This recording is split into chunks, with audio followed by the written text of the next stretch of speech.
And a great part of what we inherited was a very profitable, huge textile factory in full operation.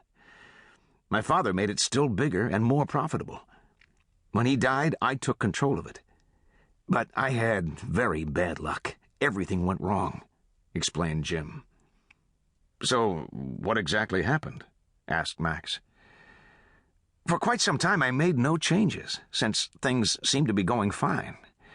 But then competitors started to emerge everywhere, and sales began to drop off.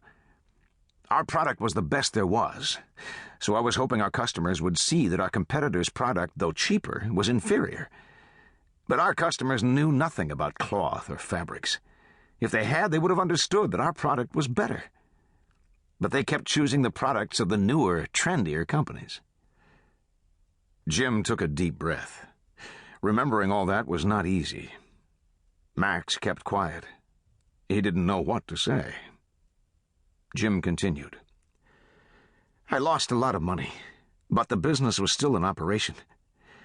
I tried to simplify things and reduce the size of the business, cut costs as much as I could, but the smaller we got, the lower the sales went.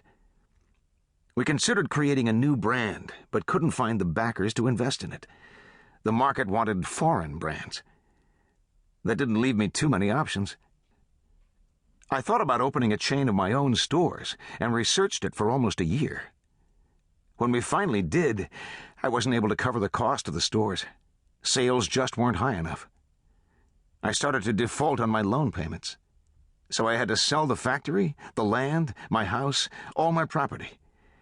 I had everything, all I ever wanted, and I lost it all. Luck was never on my side. What did you do then? Asked Max. Nothing.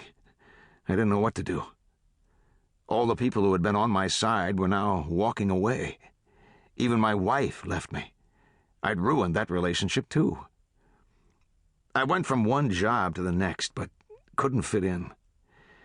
It reached a point where I even knew what hunger was. For the last 15 years, I have been trying to survive the best I can, making a living off the tips I get for running errands, and even accepting a little help from the folks in my neighborhood. Life hasn't brought me very much luck. Jim didn't feel like going on, so he asked his childhood friend, And what about you? What of your life? Have you had any luck? Max smiled. As you'll remember, my parents were poor, even poorer than yours when you were in the neighborhood. My origins are more than humble, you know that well. They were precarious. Many nights we had nothing to eat. Do you remember that even your mother brought us food sometimes because she knew how hard things were for us at home?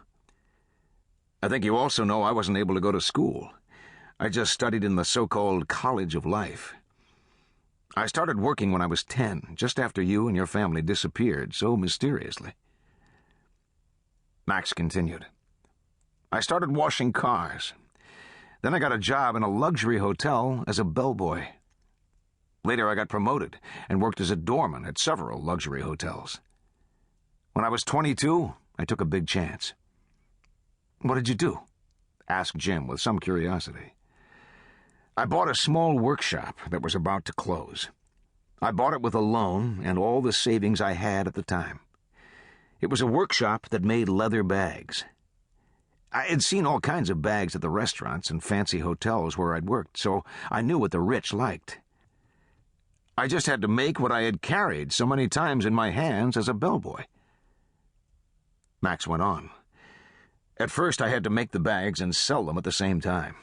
I worked nights and weekends. The first year was very good, and I invested everything I made in more raw material and traveled all over the country to find out what other people were doing. I had to know more than anyone else about leather bags. I learned a lot visiting stores. I asked anyone I saw with a leather bag what it was they liked or disliked about their bag.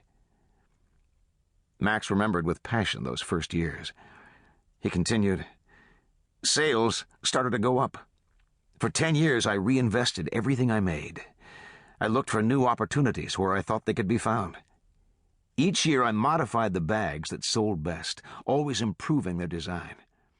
I never left a problem at the workshop unsolved for the next day.